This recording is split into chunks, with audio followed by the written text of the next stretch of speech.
ধান নিয়ে গেছে অথবা চাল নিয়ে গেছে অথবা পান নিয়ে গেছে, ক্রয় বিক্রয় করার জন্য গেছে। এটা কি দুনিয়ার কাজ না আল্লাহর কাজ? দুনিয়ার কাজ।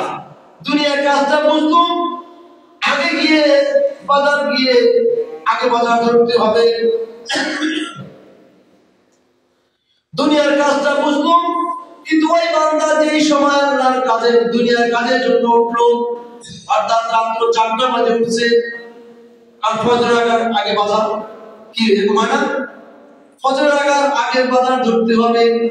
ওই বান্দা দুনিয়া বুঝে ফেলবো, কিন্তু আল্লাহ তাআলা যে বললেন আমি তোমার আল্লাহ, বান্দা আমাকে ভুলে যেও না। আল্লাহ কি বললেন? আমি তোমার স্রষ্টা, আমি তোমার রব। আল্লাহ তাআলা এই কথা বারবার বলছেন কোরআনের মধ্যে, ও বান্দা আমাকে ভুলে যেও না। কিসে তোমাকে আমার থেকে দূরে রাখবো?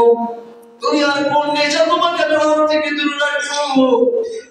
আমি রবকে তুমি ভুলে গেলাম, দুনিয়ার চারিত্রিক দেখলাম, দুনিয়ার সৌন্দর্য উপভোগ করলাম, দুনিয়ার সৌন্দর্য পেয়ে আমি আল্লাহ তোমার জন্য যে নিয়ামত দিলাম, তোমার গায়ে যে ক্ষমতা দিলাম, তোমার শরীরের মধ্যে যে ক্ষমতা দিয়েছি, যে শক্তি দিয়েছি, এই শক্তিকেও তুমি ভুলে গেলা। কি বলে ভুলে গেছি না? আমাদের জয়গুণের শক্তি ছিল। ভাই আমার একটা সময় আসবে মন চাইবে যে একটা সিজদা দিয়ে আল্লাহকে মন করে ডাকতে ইচ্ছে করবে যে আল্লাহ আল্লাহ আল্লাহ বলে ডাকবে।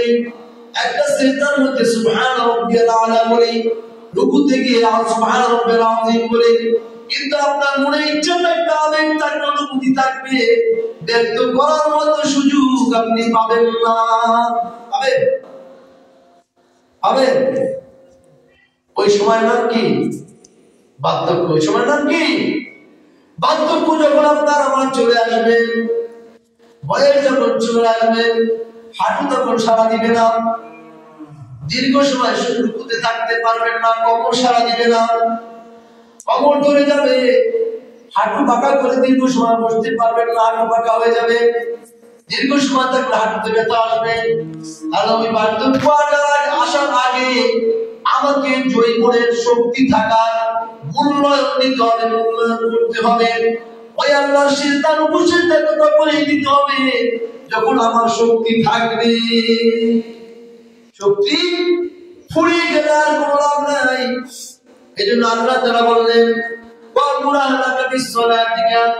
আল্লাহ নবী আপনি আদেশ করেন তাদেরকে, আপনার পরিবারদেরকে, আমাকে সালাতিকা নামাজের জন্য, ওয়াসতাবির আলাইহা লা নারযুকা রিজকা। আর আপনি তাদেরকে বলেন আমি আল্লাহ তাআলা তাদের রিজিক মুখে তুলে দেওয়ার জন্য প্রস্তুত।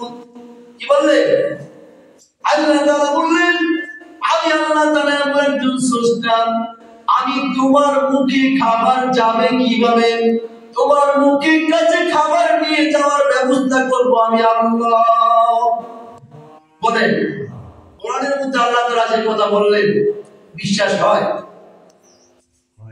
বিশ্বাস হয়, কিন্তু বাস্তবতা মেলাতে পারতেছি না।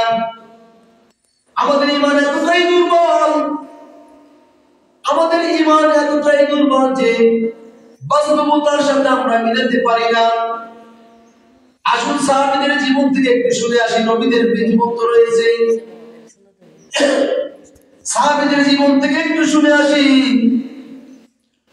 ওমর ইবনুল খাত্তাবের নাম শুনেছি না? ওমরের নাম শুনছেন না সবাই?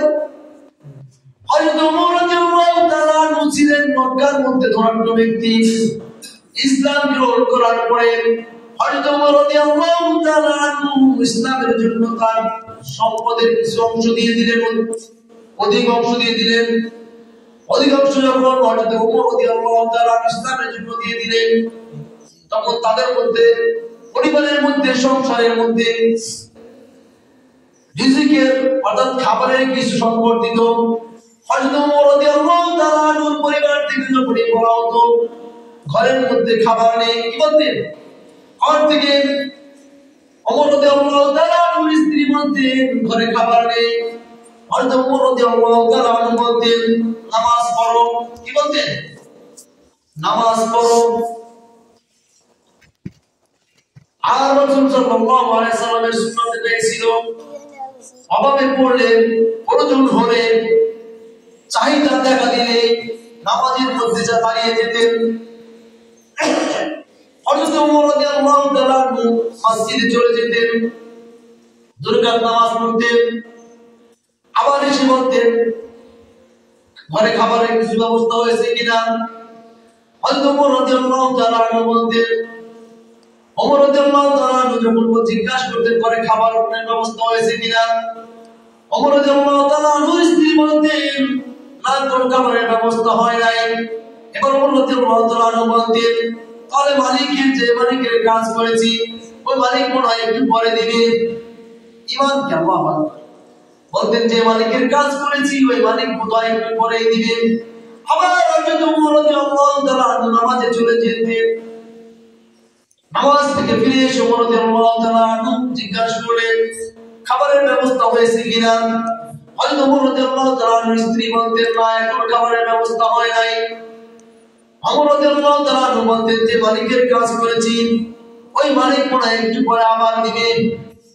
ওমর রাদিয়াল্লাহু তাআলা আবার নামাজে দাঁড়িয়ে গেলেন, নামাজ শেষে বাসায় আসলেন, এসে দেখেন ঘরের মধ্যে ওর মধ্যে অথবা চুলা বলেন যেটাই বলি না কেন, চুলার মধ্যে আগুন জ্বলতেছে। জিজ্ঞাসা করা হলো যে খাবারের ব্যবস্থা হয়েছে কিনা। ওমর রাদিয়াল্লাহু তাআলা বললেন খাবারের কিছু ব্যবস্থা হয়েছে। ওমর রাদিয়াল্লাহু তাআলার স্ত্রী কি বললেন?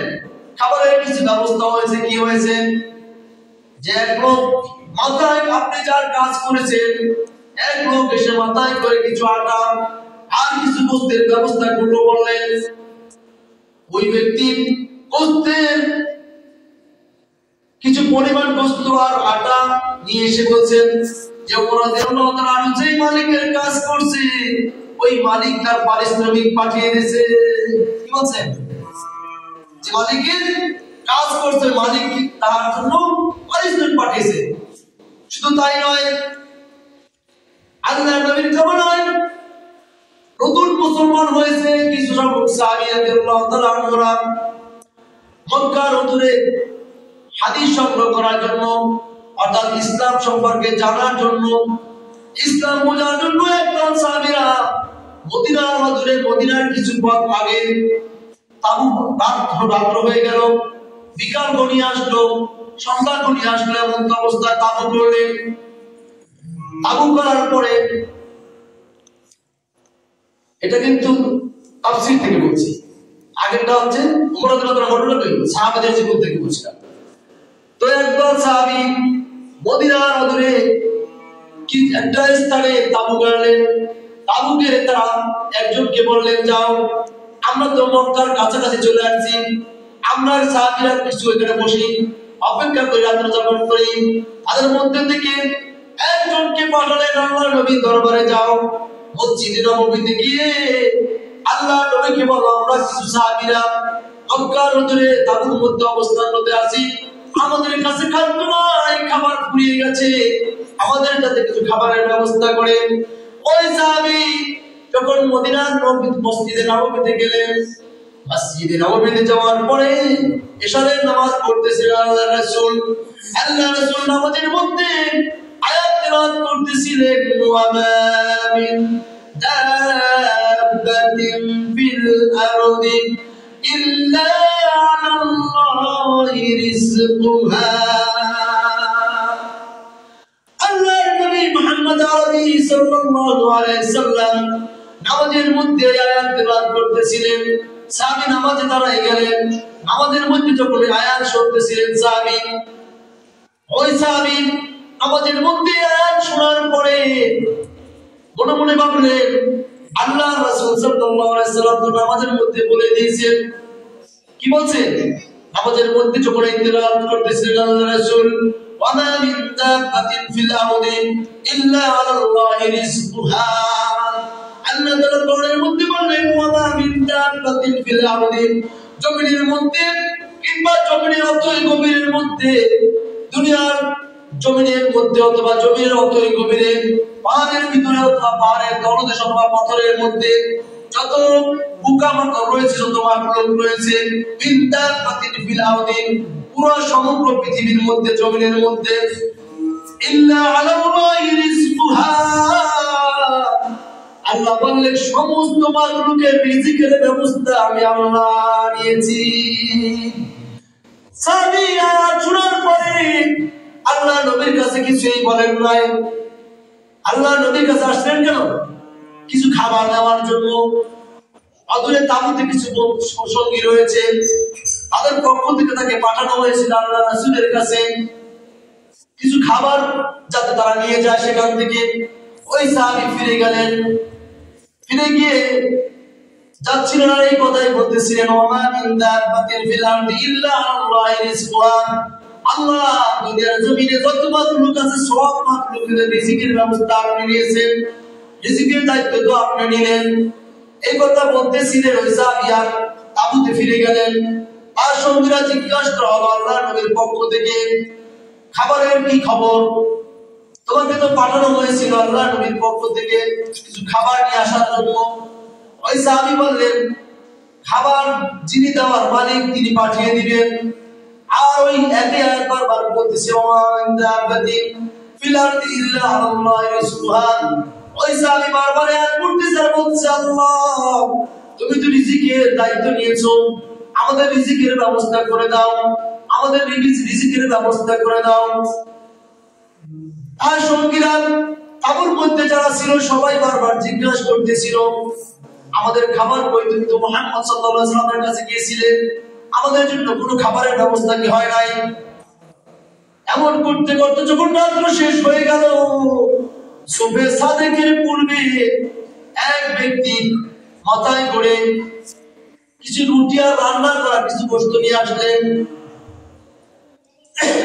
তাঁবুর মধ্যে যারা ছিল সবাই ভাবছে মুহাম্মদুর রাসূলুল্লাহ সাল্লাল্লাহু আলাইহি ওয়াসাল্লামের কাছে যেহেতু পাঠানো হয়েছে, তিনি বোধহয় পাঠাইছেন আমাদের জন্য রুটি আর গোশতের ব্যবস্থা করেছেন।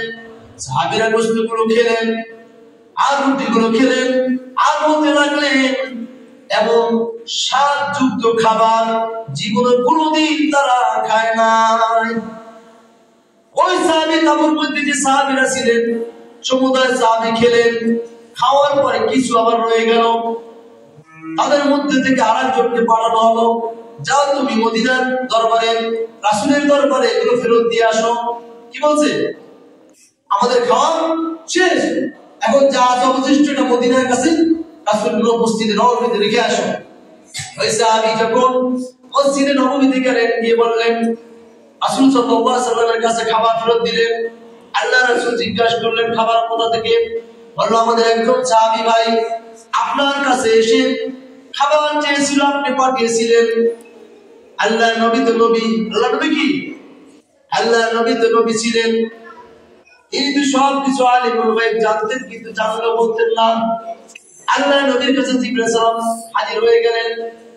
হাজির হয়ে মা মিন দাব্বাতিন ফিল আরদি ইল্লা আলাল্লাহি রিজকুহা, আল্লাহ নবীর কাছে হযরত জিবরাইল সালাম বললেন, হে আল্লাহর নবী, আপনার কাছে যে সাহাবী খাবার নিয়ে আসলো, এই খাবার আল্লাহ তাআলা তাদের কাছে প্রেরণ করেছিলেন। অতঃপর আল্লাহ নবী বললেন, আমার কাছে প্রথমে যে আসছিল তাকে আসতে বলো। ওই সাহাবী আবার তাঁবুতে ফিরে গেলেন।